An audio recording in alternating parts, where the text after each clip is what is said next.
County teacher convicted of molesting several of his students, facing a judge to learn his fate today. Thanks for joining us. I'm Latricia Thomas. I'm Kim Chapman-Whitfield, and in that same courtroom, some of the mothers of the victims in this case took the witness stand to tell how his actions have impacted their lives.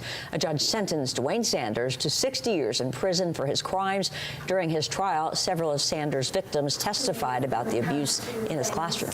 Tonight, we heard from parents of some of those victims, including one mother who fought through sobbing tears to say her child faces a lifetime of trauma and nightmares. News Channel 9's Alex Guyevich-Protich was in the courtroom today when the judge handed down the sentence. Alex. Kim, Latricia, in court today, the lead detective said while 7 children testified in this trial, 12 actually came forward with claims of abuse against Sanders. And in this courtroom, the parents of those children didn't hold back in court. A predator, a groomer, a pedophile, a child molester, a child rapist. Dwayne Sanders listened as the families of some of his young victims described how his actions affected their sons. The things you did to those precious little boys guarantees you will not be offered a spot in heaven. Dr. Judith Parker, a forensic analyst for the state of Tennessee, testified after performing a psychosexual evaluation on Sanders. She quoted what he told her during their 2-hour-long session. I really don't know why I did this. This is so not good. This is not the type of person I am. I am alive and kids always flock to me.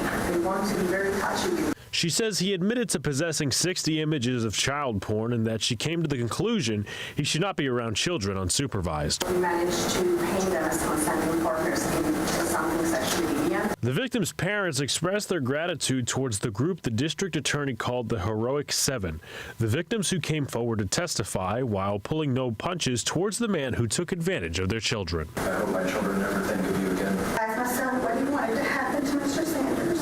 He said he wanted to spend the rest of his life in prison. I asked him why, and he said that he didn't want him to be able to do to other kids what he done to him. It was calculated actions, and due to those actions, he took my son's childhood and replaced it with a lifetime of trauma, nightmares, and therapy.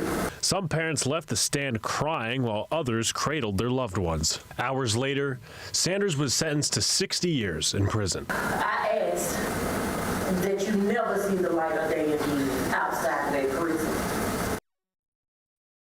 The judge says Sanders will not be eligible for parole during his 60-year sentence. And even though the jury convicted Sanders of aggravated rape, the prosecution only asked the judge for 60 years because of how other charges were merged together. That charge usually requires a life sentence. Kim? All right, Alex, thank you. In the hours after Sanders' conviction, Hamilton County DA Cody Womp celebrated the Heroic Seven who testified during his trial. She said they did not waver when faced with tough questions on the stand.